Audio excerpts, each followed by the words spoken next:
பிதாவாகிய தேவனாலும் கர்த்தராகிய இயேசு கிறிஸ்துவினாலும் கிருபையும் சமாதானமும் உண்டாவதாக. ஆமென்.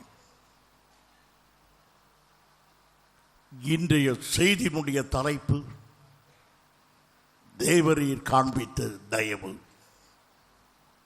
ஆதியாகமம் 32ஆம் அதிகாரம் 10-11 வசனங்கள்.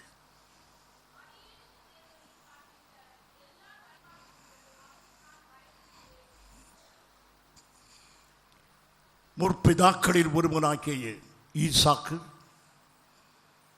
கர்த்தருக்கு நன்றி செலுத்துகிறான். என்னை இதுவரைக்கும் நீ நடத்தி வந்தீர், இத்தனையும் எனக்கு தந்தீர், அத்தனைக்கும் நான் பாத்திரவான் அல்ல, எதற்கும் நான் தகுதி உள்ளவன் அல்ல. நீர் இவ்வளவாய் என்னை நேசித்தீர், இவ்வளவாய் எனக்கு கொடுத்தீர், இது மட்டும் என்னை நடத்தியிருக்கிறீர், இதற்கு அடியேன் பாத்திரவானே அல்ல என்று கர்த்தருக்கு நன்றி செலுத்துகிற வேளையிலேயே தான் அவன் இதயத்தை ஊடுருவிக் கொண்டு பயம் வருகிறது. திடீரென்று எதிர்காலத்தை குறித்து பயப்படுகிறான். என்னை கேட்கும் என் அருமையான சகோதரனை, நம்மை கர்த்தர் பத்திரமாக நடத்தி வந்திருக்கிறார், நல்ல சுகத்தை தந்திருக்கிறார், நம் ஜெபங்களுக்கு பதில் தந்திருக்கிறார், நம்மை அருமையாய் நடத்தி இருக்கிறார். நம்மை அறியாமல் ஒரு பயம் குறுக்கிடலாம். இந்த நன்மையான காரியம் நடக்குமா? நான் எதிர்பார்த்திருக்கிற முடிவு எனக்கு அமையுமா? இந்த வருடம் உண்மையிலேயே எனக்கு ஆசீர்வாதமான ஒரு காலம்தானா என்று ஒரு பயம் நமக்குள்ளே திடீரென்று வந்து விடலாம். எல்லாருக்கும் அல்ல. என் அருமையான சகோதரனே, என் அருமையான சகோதரியே, இந்த பய உணர்வு உனக்குள்ளே இருக்கிறதா? என் வேலை நிரந்தரப்படுமா? எனக்கு எதிர்பார்த்திருக்கிற முன்னேற்றம் என் தொழிலிலே ஏற்படுமா? என் பண பிரச்சனை தீருமா? எனக்கு அனுகூலமான சூழ்நிலையாக இருக்குமா? எதிர்ப்பாகவே இருக்குமா? பயம் ஊடுருவுகிறது. யாக்கோபு என்ற இடத்திலே பயந்து இருப்பது யாக்கோபு, முற்பிதாவின் யாக்கோபு. அவன்தான் பயந்து நடுங்கி நிற்கிறான். எதிர்காலத்தை குறித்த ஒரு பயம் அவனுக்குள்ள வந்துவிட்டது. எத்தனையோ நன்மைகளை பெற்ற யாக்கோபு இப்போது திடீரென்று தன் வாழ்க்கையிலே பயந்து நடுங்கி நிற்கிறான். காரணமில்லாத ஒரு பயம்தான் அது. யாக்கோபை போல இந்த ராத்திரி வேளையில் திடீரென்று காரணமில்லாத ஒரு பயம், காரணமில்லாத ஒரு திகில் நமக்குள் வந்து விடுகிறதா? அருமையானவர்களே, பயத்துக்கு காரணம் என்ன? ஏன் பயப்படுகிறோம்? நாம் பொதுவாக சொல்லுகிறோம், யாக்கோபு ஏன் பயந்தான்? அது மனித சுபாவம். எந்த மனிதருக்கும் பயம் என்று ஏற்படத்தானே செய்யும். ஆதியாகமம் 3ஆம் அதிகாரம் 10ஆம் வசனம் இப்படி சொல்லுகிறார்: நான் பயந்து ஒளிந்து கொண்டிருக்கிறேன் என்றான். பாவம் செய்ததினாலே ஆதாம் பயந்து ஒளிந்து கொண்டான். இந்த பய உணர்வு ஏன் மனிதனுக்கு வந்தது என்றால், பாவம் செய்ததினாலே தான் மனிதன் பயப்பட ஆரம்பித்தான். பயத்துக்கும் பாவத்திற்கும் சம்பந்தம் இருக்கிறார். கொடிய விலங்குகளுக்கோ பயங்கரமான சம்பவத்துக்கோ பயப்படுவது அல்ல. வாழ்க்கை பிரச்சனைக்கு, எதிர்காலத்திற்கு பயந்து நடுங்கி இருக்கிற சுவாபம் பாவத்தினாலே தான் உண்டாகிறது. 20 வருடங்கள் யாக்கோபுக்கு அமைதியாய் ஓடிக்கொண்டிருந்தார். எத்தனையோ சம்பவங்கள் நடந்தன, ஆனால் அவன் பயப்படவில்லை. ஆனால் இன்றைக்கு பயந்து இருக்கிறான், திகிரிலே அகப்பட்டிருக்கிறான். பயத்துக்கு காரணம் என்ன? ஆதியாகமம் 32 அதிகாரம் 6 வசனம்.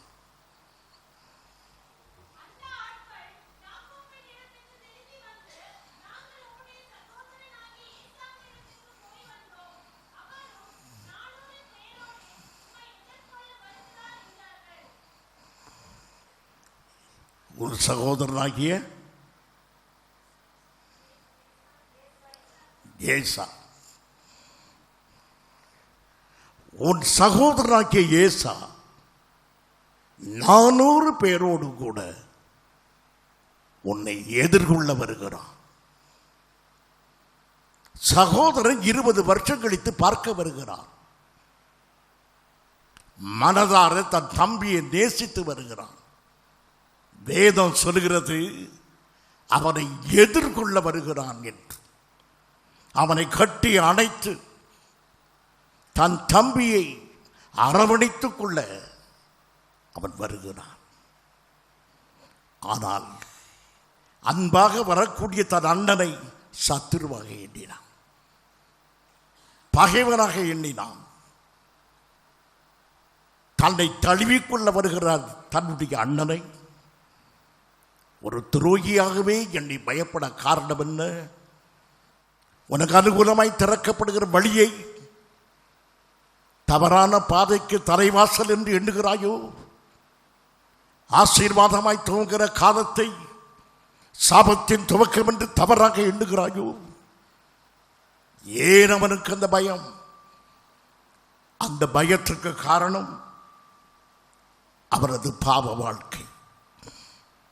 தன் அண்ணனை அவன் ஏமாற்றியதுதான். சேஷ்டபுத்திர பாகத்தை வஞ்சித்து எடுத்தது, அவரை ஏமாற்றியது, தகப்பனை ஏமாற்றியது, எல்லாமே அவனுக்கு இப்போ படம் பிடித்து காட்டுகிறது. நீ ஒரு பாவி, உன் அண்ணனுக்கு நீ ஒரு துரோகி என்று சொல்வதனாலே அவன் பயந்தான். என்னை கேட்கும் அருமையான சகோதரனை சகோதரியே, எந்த சூழ்நிலையிலும் எந்த சந்தர்ப்பத்துக்கும் சூழ்நிலைக்கும் நாம் பயந்து நிற்க வேண்டிய அவசியம் இல்லை. நம்முடைய அந்தரங்கத்தின் அசுத்தமான வாழ்க்கையோ அந்தரங்கத்தில் உள்ள அவலட்சணங்களோ நம்மை பயத்துக்கு தள்ளி விடுகிறது. நான் பயத்திலே சிக்கியிருப்போமானால் அந்த பயத்துக்கு என்ன காரணம் என்று முதலாவது அறிந்து கொள்வோம். அருமையானவர்களே, 32 அதிகாரம் 7 வசனத்தை வாசியுங்கள்.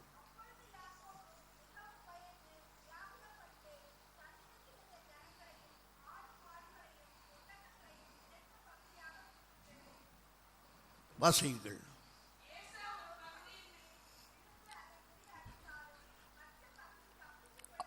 அருமையானவர்களே, இப்போது யாக்கோபு தன் சகோதரனுக்கு சொல்லி அனுப்புகிறான், ஆண்டவனாகிய என் அண்ணனே, எஜமானாகிய என் அண்ணனே. தன்னுடைய அண்ணனை எஜமான், ஆண்டவன் என்று அழைக்கிறான். நல்லதுதானே? மரியாதையாய் அழைப்பது நல்லதுதானே? இது மரியாதைக்கான வார்த்தை அல்ல, இது பயத்திலே பிறந்த வார்த்தை. ஏனென்றால் யாருக்கு பயப்படுகிறானோ அந்த யாக்கோபை இந்த ஏசாவுக்கு எப்படி வைக்கப்பட்டிருக்கிறது என்றால், ஆதியாகமம் 27 அதிகாரம் 37 வசனத்தின் முதல் பகுதி,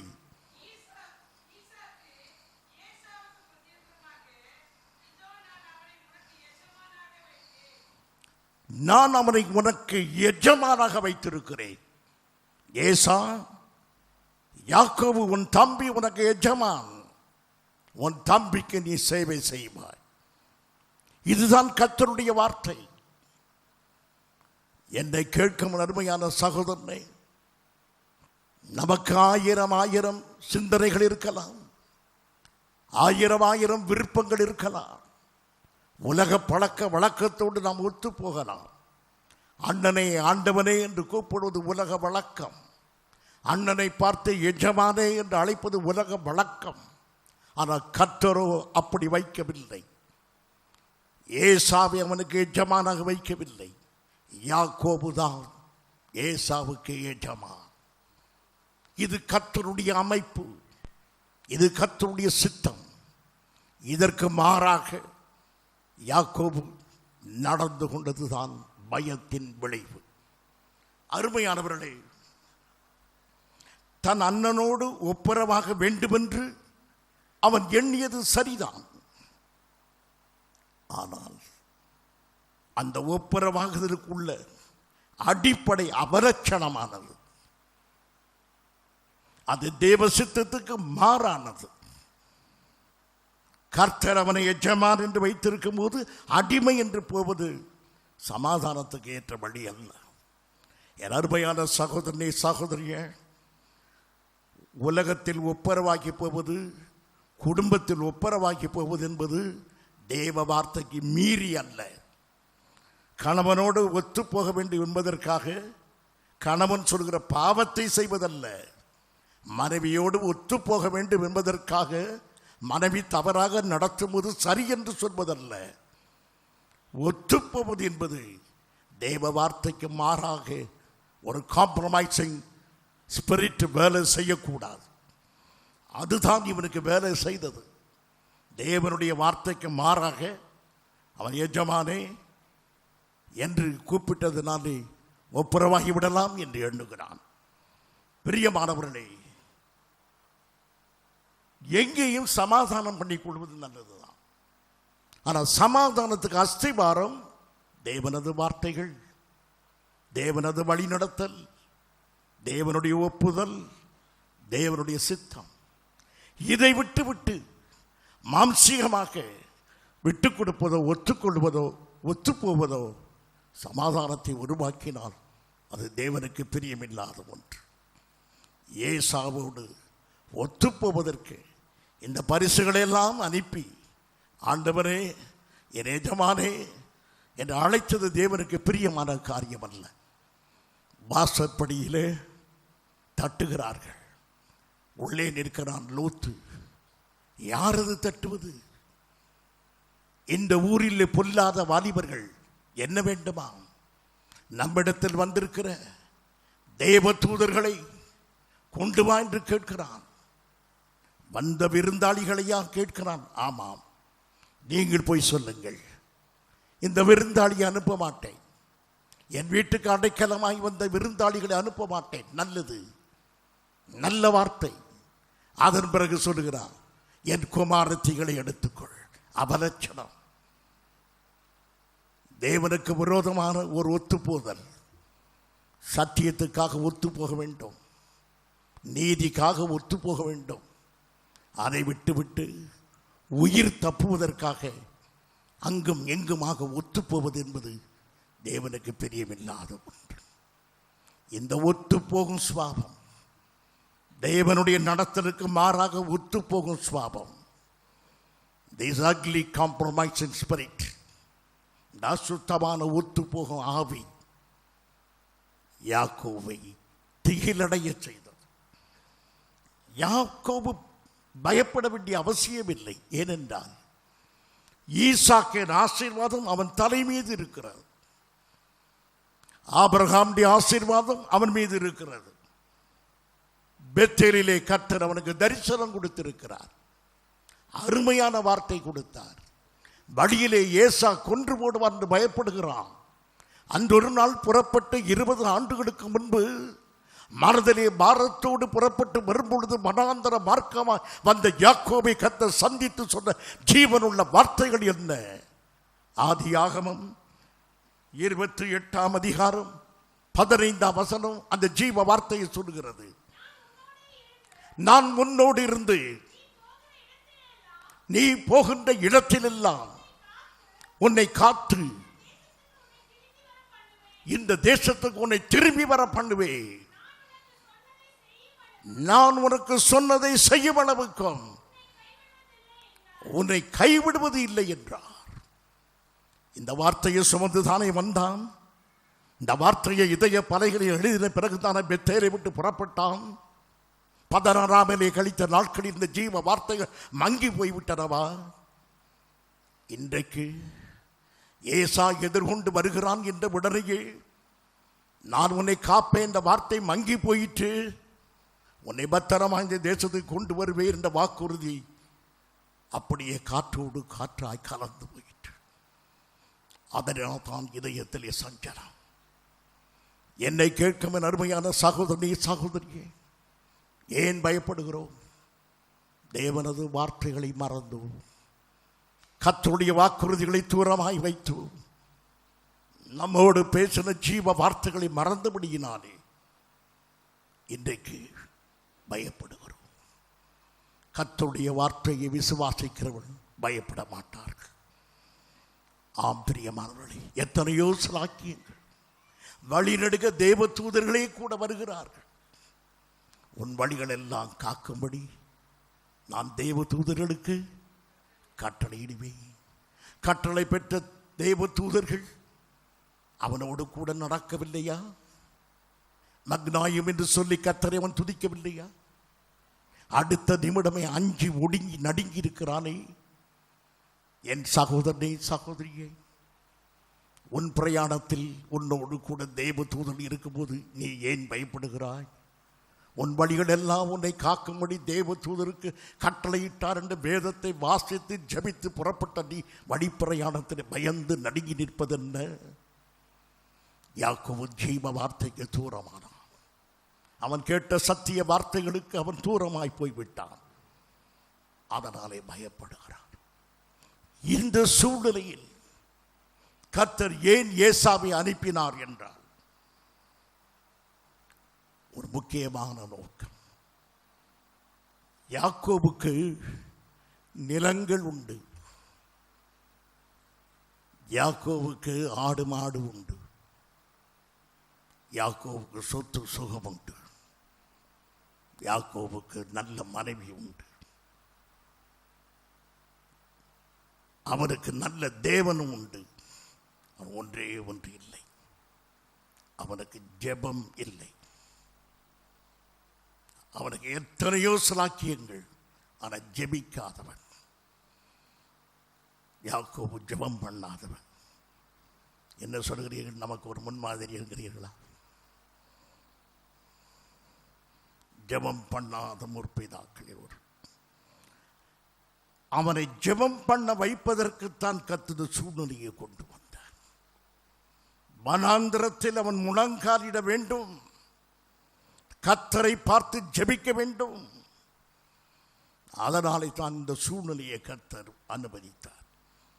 என்னை கேட்கும் தேவ பிள்ளையே, நீ தேவ சமூகத்தை நாட வேண்டும், கர்த்தரை நோக்கி நீ கூப்பிட வேண்டும், தேவனை நீ தேட வேண்டும் என்பதற்காகவே வாழ்க்கையில் பிரச்சனைகளை கர்த்தர் அனுமதித்தார். ஏசா வருகிறான் என்று பயந்த உடனேதான் யாக்கோபு ஜெபம் பண்ணுகிறான். 32ஆம் அதிகாரம் 10ஆம் வசனம்.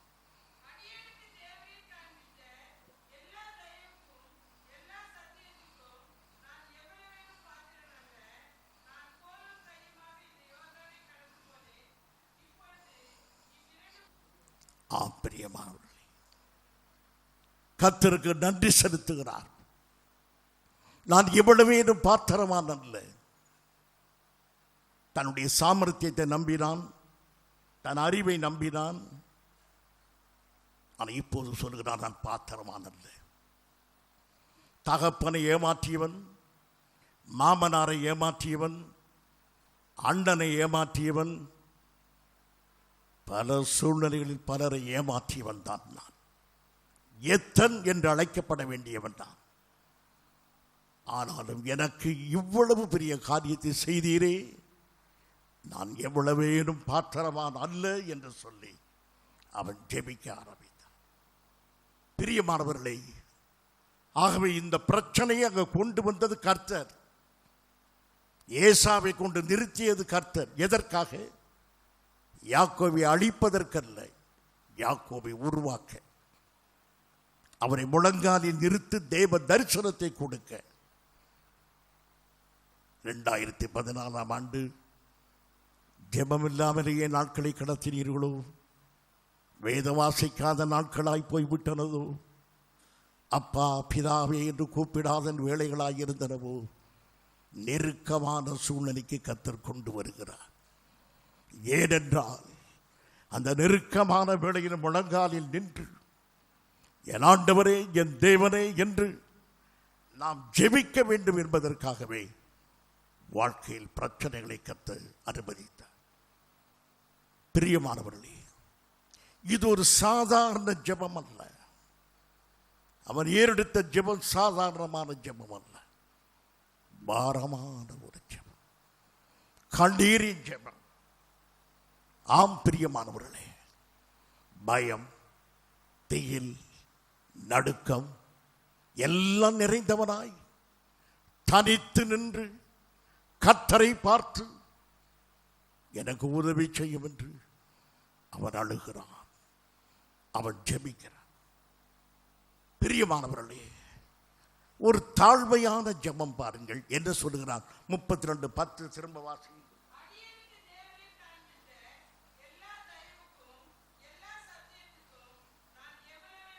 நான் எவ்வளவேனும் பாத்திரவான் அல்ல. நாம் ஜெபிக்கும் போது என்ன சொல்கிறோம்? என் ஆண்டவரே, நான் வேலையை விட்டு உமக்காக ஊழியத்துக்கு வந்தேன், என்னை ஆசீர்வதியும். அருமையான வேலையை நான் விட்டேன், உமக்காகவே இந்த வேலையை விட்டேன். என் அருமையான சகோதரனே, ஆண்டவருக்காக விட்டது பெரிய காரியமா? ஆண்டவர் தந்தது பெரிய காரியமா? நான் சொல்வேன், இந்த சபைக்கு போதகராகவும் இன்றைக்கு எனக்கு கிடைக்கும் கண்ணியம் மரியாதைக்கும் உங்களுடைய அன்புக்கும் நான் எவ்வளவேனும் பாத்திரவான் அல்ல. தேவனது மற்றற்ற கிருபை, அவருடைய மிகப்பெரிய இரக்கம் கர்த்தர் என்னை இங்கு வைத்திருக்கிறார். பிரியமானவர்களே, யாக்கோபு தன்னை அவ்வளவாய் தாழ்த்தினான். ஜெபம் பண்ணும்போது மேட்டிமையாய் ஜெபிக்க கூடாது. ஏதோ கர்த்தர் நமக்கு தருவதற்கு நிச்சயமாய் நம் தகுதி உடையவர்கள் அப்படி எண்ணக்கூடாது. எந்த தகுதியும் நமக்கு இல்லை. நெகேமியா ஜெபம் பண்ணுகிறான். நெகேமியா 1ஆம் அதிகாரம் 6-7 வசனங்கள்.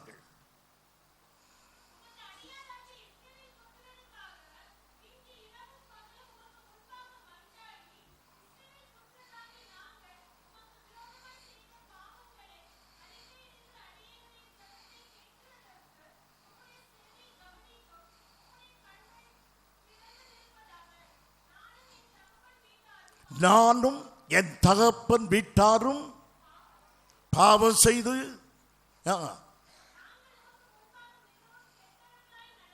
நாங்கள் உமக்கு முன்பு மிகவும் கெட்டவர்களாக நடந்தோம்.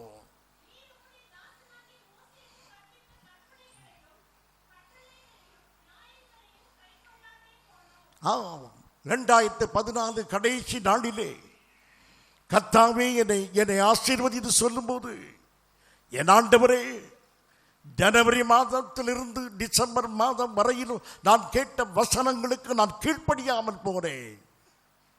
எத்தனையோ வேத வசனங்களுக்கு தூரமாய் சஞ்சரித்தேன். நான் கெட்டவனாக இருந்தேன். உம்மை துக்கப்படுத்தினேன், உம்மை விசாரப்படுத்தினேன். நான் நல்லவனே அல்ல. இது நெகேமியா ஏறெடுத்த ஜெபம். அவன் அத்தனை கொடுமைகளை செய்தானா? இல்லை. He identified himself with the other people. மற்ற ஜனங்களோடு தன்னை ஐக்கியப்படுத்தி கொண்டான். என்னை கேட்கும் அருமையான சகோதரனே, இந்த தேசத்திற்காக ஜெபம் பண்ணும்போது நம்மை பாவியில் ஒருவனாக, அக்கிரமக்காரன் ஒருவனாகவே நம்மை நினைத்து நாங்கள் கெட்டவர்கள், பொல்லாதவர்கள், உமக்கு கீழ்ப்படியாதவர்கள், எங்களுக்கு இரக்கம் பாராட்டும் என்று அவ்வளவாய் நம்மை தாழ்த்தி ஜெபம் பண்ண வேண்டும். அவ்விதமாகவே அவன் ஜெபம் பண்ணினான். நேர்மையான ஜெபம். நான் பாத்திரவான் அல்ல, எனக்கு நீ பதில் தருவதற்கு நான் பாத்திரவான் அல்ல, இதுவரைக்கும் பதில் தந்ததற்கும் நான் பாத்திரவான் அல்ல. எல்லாமே உம்முடைய கிருபை, எல்லாமே உம்முடைய தயவு. இந்த தயவுக்கு, நீர் எனக்கு செய்த இந்த தயவுக்கு அடியே பாத்திரவான் அல்ல. என் அருமையான சகோதரர், இவ்வளவாய் தன்னை தாழ்த்தி யாக்கோபு ஜெபம் பண்ணுகிறான். நாம் எப்படி ஜெபம் பண்ணுகிறோம்? இந்த தேசத்திலே மழை பெய்யும்படி கட்டளையிடுகிறேன், இந்த வியாதி சுகமாகும்படி உம்முடைய நாமத்திலே கட்டளையிடுகிறேன். என்ன சகோதரனே, நாம் யார் கட்டளையிடுவதற்கு? தயவாய் இரக்கமாய் தேவ சமூகத்தில் மன்றாடி பெற வேண்டிய ஆசீர்வாதங்களை எவ்வளவு அட்டகாசமாய் பிறகு இன்றைக்கு கற்றுக் கொடுக்கிறார்கள். என் சபையை ஒருபோதும் வேதம் சொல்லவில்லை.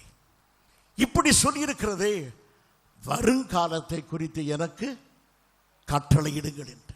தவறான மொழிபெயர்ப்பு. சரியான மொழிபெயர்ப்பு என்ன தெரியுமா? வருங்காலத்தை குறித்து எனக்கு நீங்கள் கட்டளை இடுவீர்களோ? அதுதான் ஆண்டவர் கேட்டதோ, நானே கட்டளையிட முடியுமா என்று. பிரியமானவர்களே, தெய்வ சமூகத்தில் தாழ்மைப்படுவோம். இப்போது யாக்கோபு ஜெபித்து நிற்கிறான். திடீரென்று இருள் சூழ்கிறது. இருட்டான வேளை, எதிர்காலமும் இருட்டாகவே தெரிகிறது. ஜெபித்து முடிந்தவுடனே ஒரு வெளிச்சம் வரவில்லை, ஒரு இருட்டு. அந்த இருட்டிலே நின்று கொண்டிருக்கும் போது திடீரென்று ஒரு மனிதன் பாய்ந்து வருகிறான். ஆதியாகமம் 32ஆம் அதிகாரம் 20ஆம் வசனம்.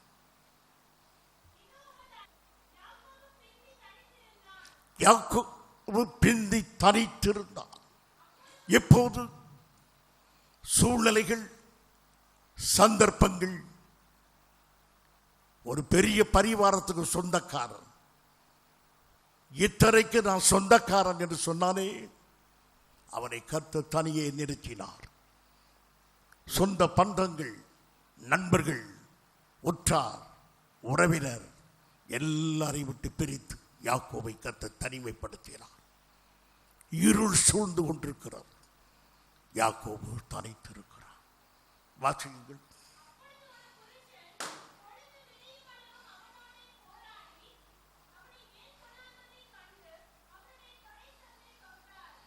இப்போது திடீரென்று ஒரு மனிதன் அவனை பிடித்தான். ராக்காலத்தில் அவனை திடீரென்று ஒருவன் பிடித்தான். யாக்கோபின் மனசாட்சி சொல்கிறது, ஏசாவினுடைய ஆள், எனக்கு விரோதி, என் பகைவன், என் எதிர் சூழ்நிலை என்று பயந்து போராடுகிறான். என் அருமையான சகோதரனே, உனக்கு ஏற்பட்ட பொருள் நஷ்டம் சாத்தானுடைய வேலை அல்ல. நீ இழந்து போன காசு, நீ இழந்து போன உத்தியோகம், நீ இழந்து போன சமாதானம், நீ இழந்து போன நட்பு, இவையெல்லாம் கர்த்தரே உனக்கு அனுமதித்தார், சாத்தான் அல்ல. இப்போது யாக்கோபை பற்றி பிடித்த அந்த மனிதனை அனுப்பியது கர்த்தர், ஏசா அல்ல. யாக்கோபுக்கு ஒரு பாடத்தை கற்றுக் கொடுக்கிறார். யாக்கோபே, உன் பிரச்சனை ஏசா அல்ல, உன் பிரச்சனை ஏசா அல்ல. 20 வருடங்களாய் பயந்து நடுங்கி திகைத்து என்ன செய்வானோ என்று நீ பயந்திருந்த அந்த ஏசா உனக்கு பிரச்சனை அல்ல. யார் எனக்கு பிரச்சனை? நான் தான் உனக்கு பிரச்சனை. நான் தான் என்ற நீர் யார்? உன் தேவனாகிய கர்த்தராகிய நானே உனக்கு பிரச்சனை. ஆம் சகோதரி, கர்த்தர் தான் யாக்கோபுக்கு பிரச்சனை. ஏசாவை சந்திக்க இத்தனை ஆயத்தம், ஏசாவுக்கு பயந்து இத்தனை நடுக்கம். கர்த்தர் கேட்கிறார், ஏசாவை சந்திப்பதற்கு முன்பு என்னை சந்தித்து விடு. என்னை சந்திக்காமல் பிரச்சனையை சந்திக்க முற்படாதே. 2015 நீ சந்திப்பதற்கு முன்பு இந்த நள்ளிரவிலே உன்னை ரட்சித்த தேவனாகிய என்னை சந்தித்து விடு. நான் உன்னோடு பேசுகிற வார்த்தைகளுக்கு செவி கொடு. என்னை சந்திக்காமல் நீ புது வருஷத்துக்குள் பிரவேசிக்க கூடாது. ஆகவே யாக்கோபை பார்த்து கர்த்தர் சொல்கிறது, என்னை நீ சந்திக்க வேண்டும். ஏசாவை சந்திக்க எத்தனை ஆயத்தம். ஆடு மாடுகளை கொடுக்கிறாய், நேரத்தை கொடுக்கிறாய், திட்டம் போடுகிறாய், யோசிக்கிறாய், பதுங்குகிறாய், பாய்கிறாய். அதை என்னை சந்திக்க என்ன பிரயாசப்பட்டாய் யாக்கோபு? மார்ட்டின் லூத்தர் ஒரு அருமையான வாக்கியத்தை சொல்லுகிறார். கடவுளை உன் நண்பனாக ஏற்றுக்கொள்வதற்கு முன்பு அவரை பகைவனாக பார்.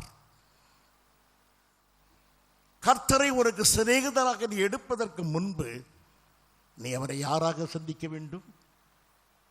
நீ யாராக சந்திக்க வேண்டும்? விரோதியாக, கர்த்தர் எனக்கு பகைவர் என்று நீ சந்திக்க வேண்டும். என்ன அர்த்தம்? கர்த்தர் நம்மை பார்த்து நீ எனக்கு விரோதமாக இவையெல்லாம் செய்தாய் என்று சொல்கிற நிலைமையில் நாம் இருக்கக்கூடாது. கர்த்தருக்கு நமக்கு எது இருக்கக்கூடாது? பகையே இருக்கக்கூடாது. அந்த பகையை நீ தள்ளிவிட்டு சமாதானம் பண்ணிக்கொள். ஏசாவோடு சமாதானம் பண்ணிக்கொள்ள போகிறாயே, என்னோடு சமாதானம் பண்ணிக்கொள், என்னோடு ஒப்புரவாக. அதன் பிறகு ஏசாவை பார்த்து, என்னை கேட்கும் என் அருமையான சகோதரனே, பெத்தேலிலே கர்த்தரை முகமுகமாக தரிசித்தவன்.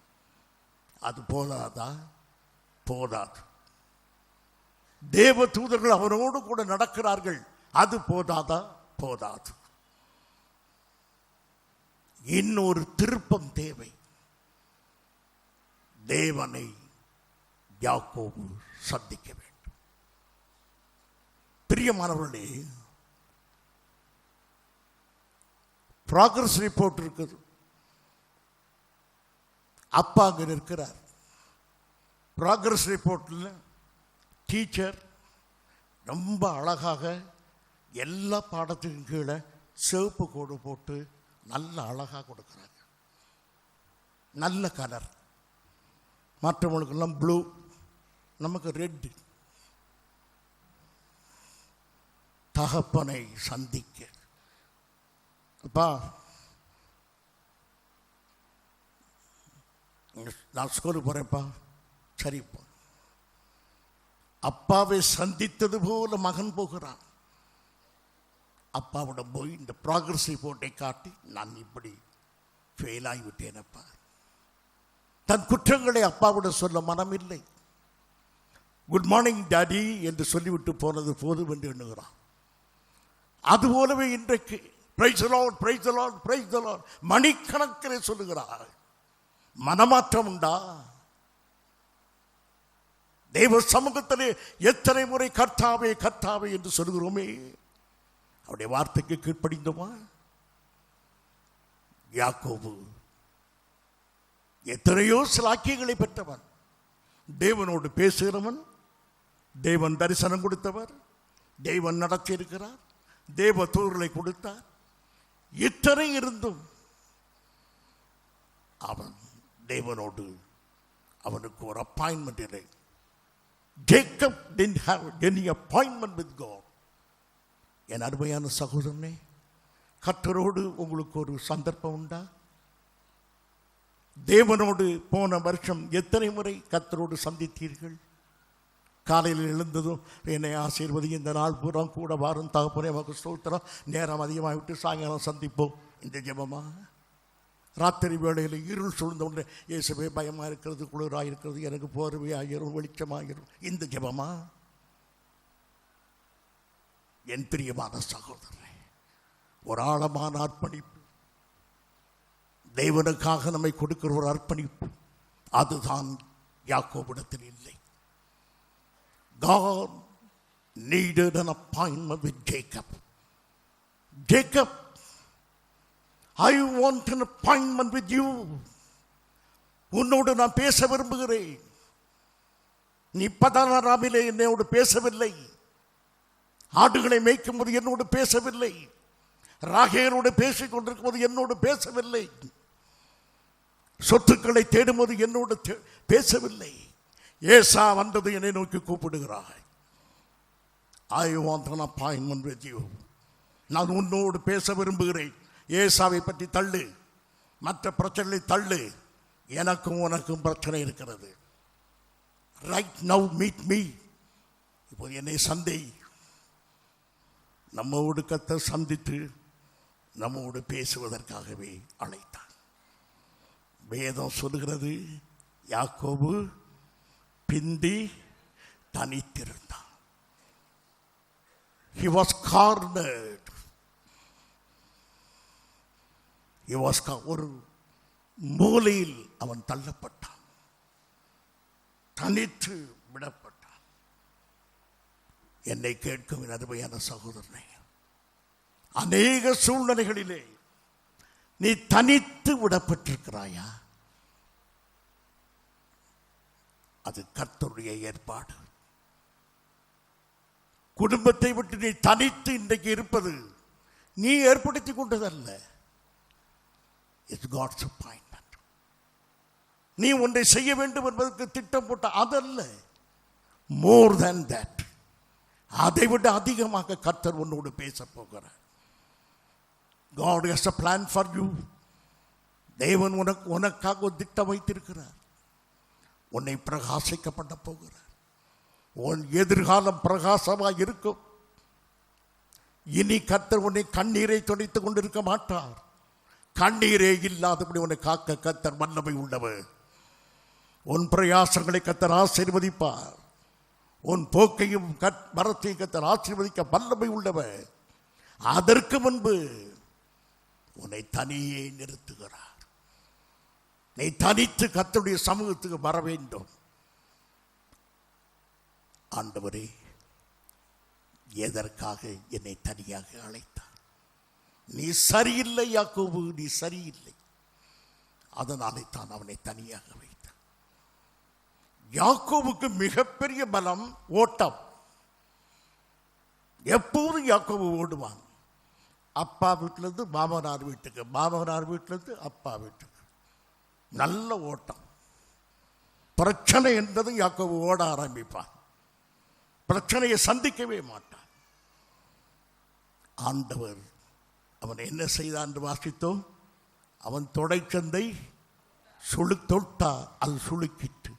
He was crippled. முதல் வேலை he was cornered. The next thing he was crippled. அவன் நொண்டியாக்கப்பட்டான். என்னை கேட்கவே அருமையான சகோதரனே, அநேக சமயத்தில் நீங்கள் தனித்து விடப்பட்டீர்கள். இப்போது கர்த்தர் நம்மை நொண்டியாக்குவார். எப்படி? எழுத்தின்படி அல்ல. நம்முடைய பணத்தை கர்த்தர் பலவீனமாக மாற்றுவார். நம்முடைய வருமானத்தை தொடுவார். வருமானம் நமக்கு தடையாக இருக்குமானால், நம்முடைய சரீர பலம் நமக்கு தடையாக இருக்குமானால் பலத்தை தொடுவார். என் அருமையான சகோதரனே, யாக்கோபு மிக மேன்மை பாராட்டுகிறான் தன் சரீரத்தின் வல்லமை. அதை கர்த்தர் தொட்டார். இப்போது அவன் ஆண்டவரை பார்த்து கேட்கிறான். 24 வசனம் வாசியுங்கள். 26 வசனம் வாசியுங்கள். 26.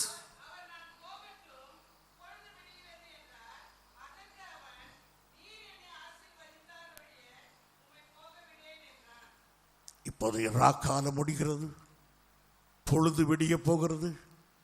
ராத்திரி வேலை முடிய போகிறது.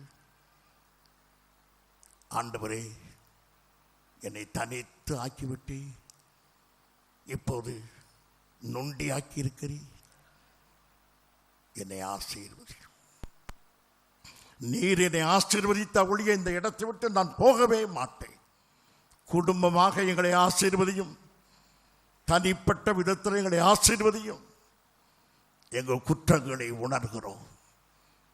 ஆண்டவரே, உம்மை சிநேகிதனாக நான் பற்றிக் கொள்கிறேன். என் தவறுகளை ஒத்துக்கொள்கிறேன். எத்தனாக நான் நடந்த காரியங்களை ஒத்துக்கொள்கிறேன். நீ இரக்கத்தில் மிகப்பெரியவர். அவனை நீர் ஒரு நெருக்கமான இடத்தில் பிடித்தீர். அவன் தொடை சந்தை சுழுக்க செய்தீர். அப்படி விட்டுவிட போகவில்லை. அவரை இளவரசனாக ஆசீர்வதித்து he was crowned, called cripple crowned. இளவரசனாக அவன் புறப்பட்டார். இந்த ராத்திரி வேளையில் எங்களை இளவரசனாக, இளவரசியாக எங்களை ஆசீர்வதியும் தகப்பனே. ஆசீர்வாதத்தோடு நாங்கள் புதிய ஆண்டுக்குள் பிரவேசிக்க நாங்கள் ஆயத்தமாகிறோம். எங்களை தொடும். நம்ம எல்லாரும் கேட்போமா? ஆண்டவரே, இயேசுவே, எங்களை ஆசீர்வதித்தால் ஒழிய நான் உம்மை விடவே மாட்டேன். ஆமென். நான் ஜெபம் பண்ணுவோம். ஸ்தோத்திரம் ஆண்டவரே, ஸ்தோத்திரம் கர்த்தாவே. நன்றி ராஜா. மௌனமாயிராதீர்கள். மௌனமாயிருந்ததுனால தான் யாக்கோபை கர்த்தர் தொட்டார். மௌனமாயிராதீர்கள். பயபக்தியாய் கர்த்தரை பார்த்து கேளுங்கள். என்னை ஆசீர்வதியும் தகப்பனே. என் குடும்பத்தை ஆசீர்வதியும். என் மகளை ஆசீர்வதியும். என் மகனை ஆசீர்வதியும். படிப்பிலே குறைவுள்ள உன் மகளை கர்த்தருடைய கரத்திலே கொடு. படிப்பிலே மந்தமாக இருக்கிற பிள்ளையை கர்த்தருடைய கரத்திலே கொடு. கர்த்தர் ஞானத்தினால் நிரப்புவார். கர்த்தர் ஆசீர்வதிப்பார். பணத்திலே பிரச்சனையாக இருந்தால் கர்த்தருடைய கரத்திலே கொடு. தேவனுக்கு கொடு. கர்த்தருக்கு உன் பிரச்சனையை கொடு. கர்த்தர் உன்னை ஆசீர்வதிப்பார். நம்மெல்லாம் அருமையான பிதாவே, உம்முடைய அன்பின் குமாரனுடைய நாமத்திலே வருகிறோம். உம்முடைய வல்ல நல்ல கரத்திலே எங்களை முற்றிலுமாக தாழ்த்தி ஒப்பு கொடுக்கிறோம். யாக்கோபுடைய வாழ்க்கையில் நெருக்கத்தை கொண்டு வந்த காரணம் அவனை விசாரத்திலே கொண்டு நிறுத்தும்படியாக எங்களுக்கு விரோதமான ஆயுதங்கள் வாய்க்காது போகும் என்று விசுவாசித்து உமக்கு நன்றி செலுத்துகிறோம். நாங்கள் நல்ல சுகத்தோடும் பலத்தோடும் மன சமாதானத்தோடு இருக்கும்படி உம்முடைய கரத்தை நீட்டியதற்காக நன்றி. எங்கள் தேசத்திற்காக ஜெபம் பண்ணுகிறோம். எங்கள் தேசத்திலே அமைதி நிலவுவதாக, தேவ வல்லமை விளங்குவதாக, ஜனங்களுக்குள்ளே ஒற்றுமை உண்டாவதாக, ஜனத்துக்கு விரோதமாக ஜனத்தை பிரிக்கின்ற சக்திகள் முறிந்து விழுவதாக, எல்லா மனுஷரையும் ஒரே இரத்தத்தினாலே உண்டு பண்ணி இருக்கிறீர் என்ற மகத்தான சத்தியம் இந்தியாவிலே துரிப்பதாக. இந்த சத்தியத்துக்கு மாறான சகலத்தையும் நீ முறியடிக்கிற அன்புக்காக நன்றி. உம்முடைய கிருபை உள்ள கரத்தில் வைக்கிறோம். தேவரே, எங்களை ஆசீர்வதித்து வழி நடத்துவீராக. ஆமென்.